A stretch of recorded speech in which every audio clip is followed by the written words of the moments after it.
Everyone, welcome to market investment. मैं हूं राहुल गुप्ता। स्वागत करूंगा आप सभी का हमारे चैनल मार्केट इन्वेस्टमेंट में। दोस्तों, आज हम बात करेंगे गोल्ड के बारे में, आज हम बात करेंगे सिल्वर के बारे में।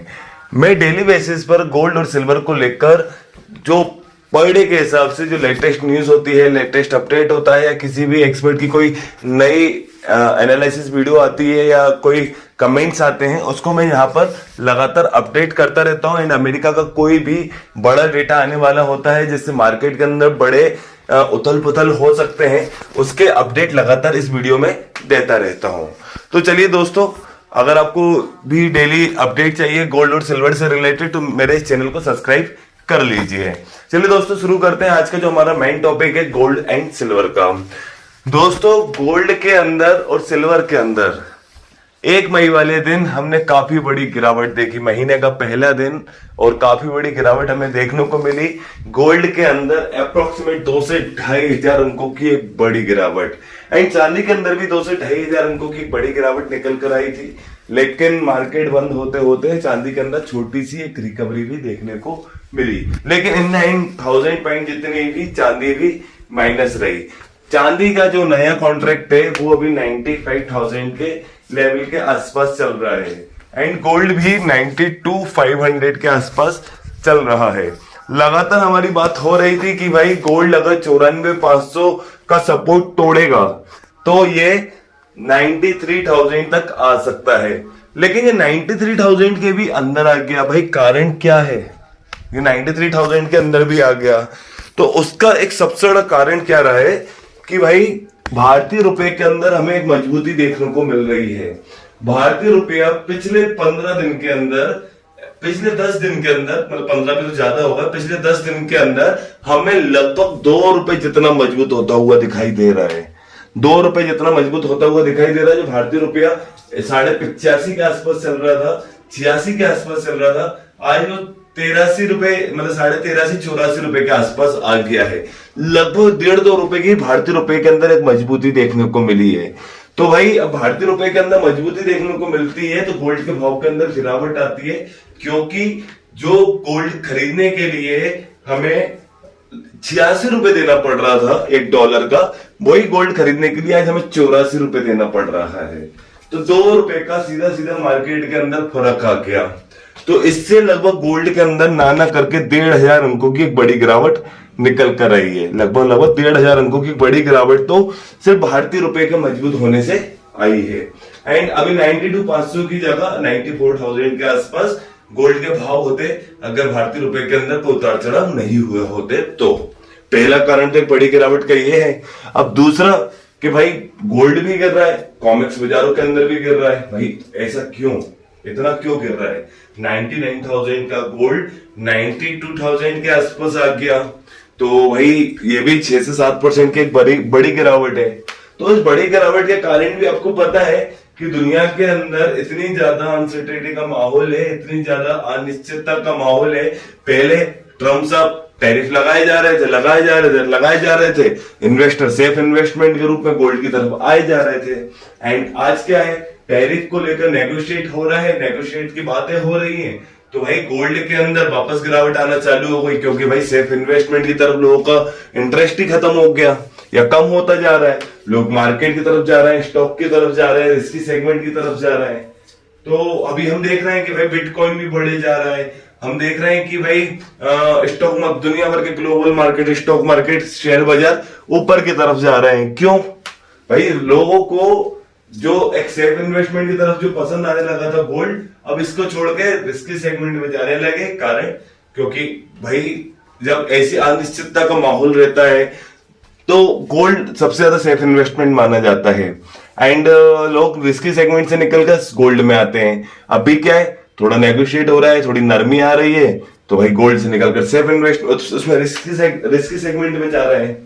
तो दोस्तों, कुल मिलाकर अभी चाइना की तरफ से भी, चाइना सरकार ने मीडिया को अपडेट दिया कि भाई उनकी अमेरिका को लेकर टैरिफ को लेकर नेगोशिएट की बातें हो रही हैं, और हो सकता है नेगोशिएशन हो भी जाए। और साथ में अमेरिका राष्ट्रपति ट्रंप ने कहा कि भाई दुनिया के और भी देश हैं जिनसे हमारा समझौता होने वाला है टैरिफ को लेकर, जैसे भारत हो गया जिसमें मतलब बहुत सारे कंट्रीज के उन्होंने नाम लिए, तो उनका समझौता होने वाला है टैरिफ को लेकर। तो टैरिफ के अंदर हमें नरमी देखने को मिल रही है, तो इस कारण से गोल्ड के अंदर वापस गिरावट निकल कर आई है। दूसरा कारण कि भाई चाइना और इंडिया के अंदर एक हमें मांग के अंदर कमी देखी गई है। तो चाइना के कुछ आंकड़े, घरेलू आंकड़े बता रहे हैं कि गोल्ड के अंदर मांग कम देखी गई है। केंद्रीय बैंकों ने भी थोड़ा इस महीने गोल्ड कम खरीदा है। एंड बात करी जाए तो भारतीय बाजारों के अंदर भी ऊंचे भाव के चक्कर में गोल्ड के अंदर कम डिमांड देखने को मिली है। अब एक और कारण ये है कि भाई ऊपरी स्तर से प्रॉफिट बुकिंग आ गई, करेक्शन भी आना था, प्रॉफिट बुकिंग में आना थी, 20 से 25% तक गोल्ड बढ़ा, तो भाई 2-5-7% का करेक्शन तो आना ही था। एक वो करेक्शन आया, लोगों ने निचले स्तर से खरीदारी की थी, भाई प्रॉफिट बुकिंग की, तो प्रॉफिट बुकिंग से क्या है, सेलिंग का एक दबाव बना, सेलिंग का दबाव भी बना। तो भाई इतने सारे कारण अभी एक साथ ना गोल्ड के ऊपर हावी हो रहे हैं, गोल्ड को ऊपर इतने सारे कारण हावी हो रहे हैं, बिकवाली देखने को मिल रही है। एक्सपर्ट लगातार आपको कह रहा है कि भाई 91,000 का लेवल हो चाहे 92,000 का लेवल हो, ये सब आपको गिरावट पे खरीदारी करने का बहुत अच्छा अवसर है, बहुत सुनहरा मौका है। आप गिरावट पर खरीदारी कीजिए, क्योंकि दुनिया भर की रिसर्च फर्म, एडवाइजरी फर्म आपको लॉन्ग टर्म के हिसाब से गोल्ड के अंदर काफी ज्यादा बुलिश है। जैसे गोल्डमैन शेक्स ने 2025 के टारगेट $3300 से बढ़ा के $3700 कर दिए। एंड उन्होंने साथ में ये भी कहा कि वापस अगर अनसर्टेनिटी आती है, अनिश्चितता आती है, या मार्केट के अंदर कोई भी बस्ट कंडीशन बनती है, तो आपको गोल्ड के भाव $4500 तक जाते हुए दिखाई दे सकते हैं। ऐसी जेपी मॉर्गन ने 2026 के शुरुआत के टारगेट $4000 के आसपास का दिया। भारतीय बाजारों के अंदर टारगेट 1,10,000, 1,20,000, 1,30,000 के होते हैं। तो वही लॉन्ग टर्म के हिसाब से तो गिरावट पर खरीदारी करना एक सुनहरा अवसर है, लेकिन जो शॉर्ट टर्म ट्रेडिंग करते हैं ना, उनको काफी ज्यादा सतर्क रहना है इस मार्केट के अंदर, क्योंकि न्यूज सुबह अलग है तो शाम को अलग है। सुबह गिरा रहे हैं तो शाम को बढ़ा रहे हैं, शाम को गिरा रहे हैं तो सुबह बढ़ा रहे हैं। तो भाई मार्केट के अंदर तरह तरह की न्यूज आ रही है, सुबह टैरिफ को लेके लड़ाइयां कर रहे हैं, शाम को नेगोशिएट कर रहे हैं।